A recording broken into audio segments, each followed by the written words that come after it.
Salut. Aujourd'hui dans cette vidéo, on vous démontre ou alors on vous parle de la grande pafloteuse internationale du côté de la Côte d'Ivoire, Emma Loes, qui a pris la maison de quelqu'un en otage. Elle est entrée dans cette maison en 2019. Et depuis le mois de décembre en question, Langa ne paye plus. Et il faut rappeler que quand elle payait la maison, elle payait la maison avec le retard selon ce que son bailleur dit. Et elle a pris de la maison de quelqu'un, genre, pour venir narguer les autres. Comme elle était là, elle montrait. Moi, je me rappelle d'abord, elle a eu à faire, laissons la maison qu'on parle qu'elle ne paye pas. Elle a eu à sortir, il y a cela 1 an, elle est venue montrer aux yeux des Ivoiriens, comme on disait qu'elle n'a pas honte, elle vit toujours chez eux. Elle est venue montrer les maisons, que voilà ses chantiers. Pas un chantier, mais elle a montré ses chantiers. Certains disaient que c'est le mensonge, d'autres ont commencé à dire que non, ce qu'elle dit, c'est vrai. Regardez alors aujourd'hui, comme on dit souvent que Dieu lui est donc vendu juste pour interpeller la jeunesse, que faites très attention à ce que vous voyez sur les réseaux sociaux. Il faut savoir dissocier le fond et la forme. Pourquoi je le dis? Juste pour vous faire comprendre que les réseaux sociaux que vous voyez, ça l'impacte. Parce qu'il y a certaines personnes, naïvement, ils suivent certaines personnes bêtement et aveuglement. Ils ne savent pas que ce qu'on leur montre là, c'est juste le paraître. Non, le paraître en question, c'est juste quelqu'un qui vient se faire voir pour vous montrer, attirer que non, je vis bien, j'ai c'est ma maison, machin. La seule influenceuse qui a preuve de contraire, qui ne tape pas poteau, c'est Coco Emilia. Pourquoi? Parce qu'elle vous montre ses chantiers, elle vous montre comment elle part petit à petit. Elle ne vient pas vous montrer au jour au lendemain une maison qui est agrandie là. Il faut rappeler que c'est le cas de Emma Loes. Donc il suffit qu'elle connaisse quelqu'un. Oui, parce que même les chantiers qu'elle a eu à montrer là, c'était les maisons des gens qu'elle connaissait, de ses amis. Elle est venue vous montrer que bon, voilà ça. Et elle vous a bien miroité, elle vous a bien pafouté et vous êtes vraiment tombé sur cela. C'est juste pour vous dire que regardez vous-même ce qui se passe sur les réseaux sociaux. Juste pour vous dire que la toile fait peur. Certaines personnes, à cause de ce qu'ils font, certaines personnes vont entrer dans les mauvaises choses pour dire que non, Emma Loes vit bien, Emma Loes, regardez sa maison en fait. Juste pour vous dire que chers fans, chers enfants ou encore les jeunes qui regardent, faites très attention à ce que vous voyez sur les réseaux sociaux. Les réseaux sociaux là, c'est ça qu'on appelle le détournement. Parce que beaucoup là entrent dans les mauvaises choses parce que certaines influenceuses viennent leur montrer ce qu'ils veulent. Ils viennent leur narguer en fait. Regardez aujourd'hui comment le bailleur de Emma est sorti pour la vendre, pour dire d'abord, tu n'as pas d'abord le droit d'entrer dans la maison parce qu'elle est entrée dans la maison là et elle a décidé de faire les modifications sans l'aval de son bailleur. Tôt ou tard maintenant, qu'elle a décidé qu'elle a vu qu'elle était un peu devant, elle a donc dit à son bailleur que je suis en train de modifier ta maison. Premièrement, quand tu entres dans la maison de quelqu'un, ce n'est pas quand tu trouves la maison de quelqu'un comme ça, il faut laisser tel que tu as trouvé. Parce que quand tu es entré dans cette maison, quand tu partais prendre la maison parce que quand tu peux prendre la maison, c'est toi qui décides ce que tu veux. Ça suffit que la maison c'est à ton goût. En fait, il faut qu'on se dise la vérité. Comment tu peux entrer dans une maison après tu viens dire maintenant comment faire les modifications? Si tu savais que la maison n'était pas à ton goût, tu pouvais chercher. Il y a beaucoup de maisons à Abidjan. Donc, juste pour vous dire que, chers frères et sœurs, ce que vous voyez sur les réseaux sociaux, après avoir modifié la maison de quelqu'un, elle lui parle, le bailleur en fait n'était pas d'accord. Quand vous voyez avant et après, regardez bien les photos. Et apparemment, elle a pris cette maison, elle vivait dedans et elle a modifié pour mettre ses machines d'institut de beauté. Juste pour dire que, chers frères et sœurs, les réseaux sociaux font peur. Méfiez-vous de ce que vous voyez sur les réseaux sociaux. Juste pour vous dire que vous allez écouter ce que son bailleur dit. Je dis que vous allez écouter ce que son bailleur dit. Ça donne vraiment comme de la chair de poule. Ça donne vraiment la chair, ça donne des frictions en fait. Parce que vous ne pouvez pas prendre la maison de quelqu'un et vous décidez de faire comme elle l'a fait là. Moi-même, je ne suis pas d'accord. Quelqu'un construit sa maison, ça signifie que la personne, c'est que je ne comprends pas. Comment vous pouvez aller prendre une maison en location de 1 bâton alors que vous-même, vous ne pouvez pas construire cette maison? Prenez, vous épargnez, un bâton là, tu pouvez prendre une maison, même si vous avez une maison, vous prenez une maison de 500 000. L'autre, un bâton qui est là, vous épargnez ça en 1 an, 2 ans construire pour vous de maison. Regardez, on dit depuis 2019, mes gens. Depuis 2019, donc, elle vivait dans une maison. C'est le bailleur dit qu'elle payait avec un peu de retard, mais jusqu'à preuve de compte, ça signifie qu'elle a quand même vécu là. Mais donc, tu peux payer une maison à 1,3 million. D'abord, c'était 1,5 million. Tu peux pas construire ta part de maison. En fait, c'est juste pour vous dire que faites très attention avec ce que vous voyez sur les réseaux sociaux, chers frères et sœurs. Parce que la plupart des influenceuses que vous voyez là, ils font pareil. Je dis bien que toutes là sont les vendeuses de rêves. Personne n'est clair dans ça. Personne n'est mieux que l'autre. Donc, Emma Loes, aujourd'hui, on l'a attrapé. Demain, on va aussi attraper les autres. Donc, en fait, c'était un peu ça. Je vais vous laisser écouter ce que son bailleur pense ou alors ce qu'il dit d'elle concernant sa maison, concernant... Moi, j'avais des clés à Paris. Cette personne a envoyé son neveu récupérer les clés à Paris. C'est qu'elle voulait vraiment de cette maison. Vous comprenez? Et quand je l'appelais, il n'y avait pas de problème, on s'appelait. Mais c'est modification. Elle ne m'a jamais parlé de modification. Elle ne m'a jamais demandé qu'elle devait casser ici ou casser là. Jamais de la vie. Elle m'a simplement demandé une fois, parce que les carreaux, il y avait deux couleurs. Il y avait le noir dans la salle à manger, comme je l'ai dit, il est fait pour habiter. Je n'ai pas fait ça pour une entreprise, ou quelqu'un qui va venir prendre ça pour faire, pour faire un spa, ou pour faire, comment on appelle, du commerce. Donc, il y avait deux couleurs. Celle-là, elle m'a demandé, est-ce qu'elle peut faire, comme elle peut enlever, elle peut décaper les couleurs, le couleur noir qui est dans la salle à manger, et faire une couleur uniforme, que voilà. Je ne voulais pas au début, mais bon, c'est une personne qui n'a pas dit non, en fait. Elle a dit non, mon grand frère, bon, j'ai accepté. Mais pour dire tous les travaux qui se sont passés dans ma maison, elle ne m'a jamais informé. Jamais. Quand vous louez une maison, à une personne, vous n'avez pas d'accès, vous ne pouvez pas rentrer à chaque fois. La maison est louée. Je ne peux pas, de toute manière, je ne vis pas à Abidjan. Et puis, je ne peux pas rentrer comme ça, mais si je suis à Abidjan, il faut que j'appelle pour venir. Je ne peux pas pousser cette maison, le ruption autant que je veux. Mais une fois que je suis allé chercher, le loyer, et j'ai vu qu'elle avait rasé tous les communs du bas, parce que toutes les chambres étaient autonomes. Il y avait des trous dans toutes les chambres. Les deux chambres du bas, elle a complètement rasé, elle a complètement annulé toutes les comment on appelle, les touches du bas. Après, elle, pour agrandir, où elle devait exposer ses produits. Là, je n'étais pas content. Je lui ai montré que je n'étais pas content. Elle m'a dit non, grand frère, t'inquiète pas, j'ai fait les photos, ne t'inquiète pas, François, en partant, je fais comme si j'avais pas du tout fait. Je mets comme c'était.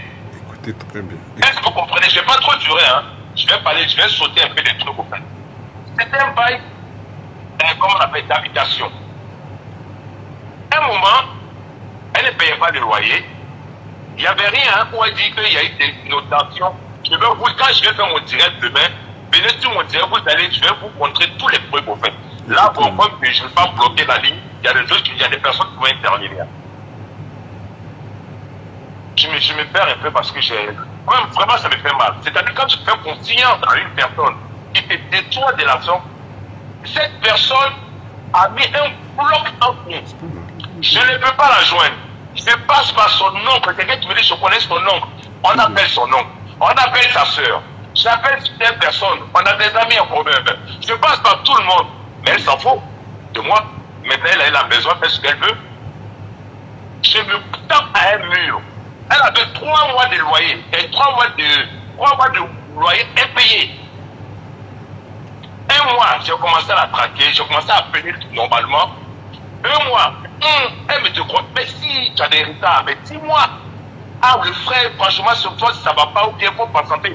3 mois, j'ai attaqué en même temps un Lucie. Lucie a fait une mise en demeure.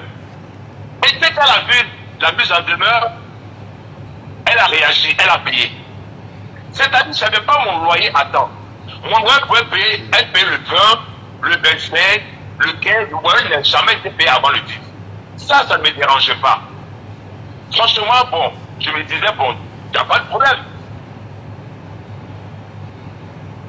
Bon, mon frère, je vais vous laisser demain, je laisse mon direct, vous allez, j'ai les détails plus que ça après. Je sais okay. Ça me traumatise. Vous savez des questions, je peux répondre à votre question, parce que là, je ne sais pas quel tu as appris. Je ne sais pas, je veux toi.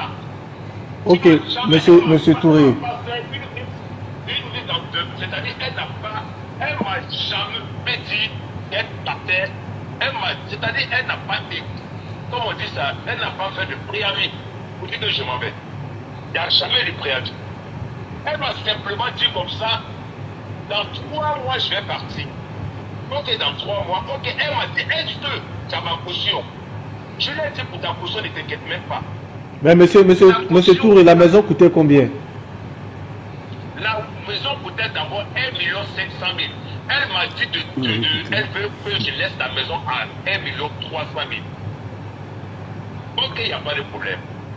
Donc elle a loué cette maison pendant combien de temps?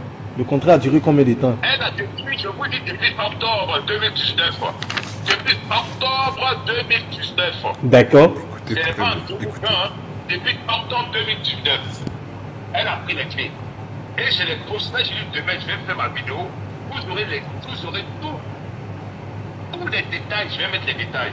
Parce que quand moi j'ai fait, c'est-à-dire c'était pas pour la salir en fait. Parce que c'est une personne que j'admire, que j'aime. Franchement, c'est pas pour la salir. Hein. Parce que comme je me cognais à un mur, je passais par tout le monde, je n'arrive pas à la joindre. La maison, elle a les clés, elle ne me remettait pas les clés. À deux fois, elle ne me remettait pas les clés, parce qu'elle faisait des travaux. T'inquiète pas, on fait des travaux. Donc quand j'ai vu l'état de la maison était en Paris. Mais monsieur Touré, dis-nous, elle a payé pendant combien de temps? Je vous dis, elle était dans la maison depuis octobre 2019. Il y a des moments où elle ne payait pas, mais j'ai fait plusieurs fois des mises en demeure qu'elle a payé. Mais c'est depuis le mois de décembre qu'elle n'a plus payé la maison. Moi, j'étais à Abidjan au mois de décembre. Elle payait, elle consommait d'abord avant de payer. Ce n'était pas quelqu'un qui payait avant de consommer, non. Elle consommait avant de payer. Donc quand j'étais à Abidjan le mois de décembre, elle a payé le mois de, comment on appelle, le mois de novembre. Je suis allé dans le spa, elle était encore là. Le mois de janvier, j'étais à Abidjan. Je suis passé, j'ai appelé la fille, je suis passé, elle m'a dit, venez, je suis venu, elle dit, ah, je lui ai dit, elle ne m'a rien laissé. Ça c'était le mois de janvier, et ça a commencé. Février, je quittais Abidjan, rien. Bon, je me suis dit, peut-être elle veut épuiser sa caution et mettre ma maison en état avant de partir. Moi, c'est ce qui était dans ma tête. 3 mois. Donc, je me dis, sa caution est finie parce qu'elle avait 3 mois de caution avec moi. 4 mois, je la relance. Bloc. 5 mois. 6 mois. Elle me, comment on appelle, elle me met en contact. Tellement je la traquais, elle me met en contact avec son assistance juridique. Lui, il rentre en contact avec moi. Je lui dis, bon, je ne suis pas à Abidjan. Voilà le numéro. Et ce que je vous dis là, demain, je vais vous montrer tout ça.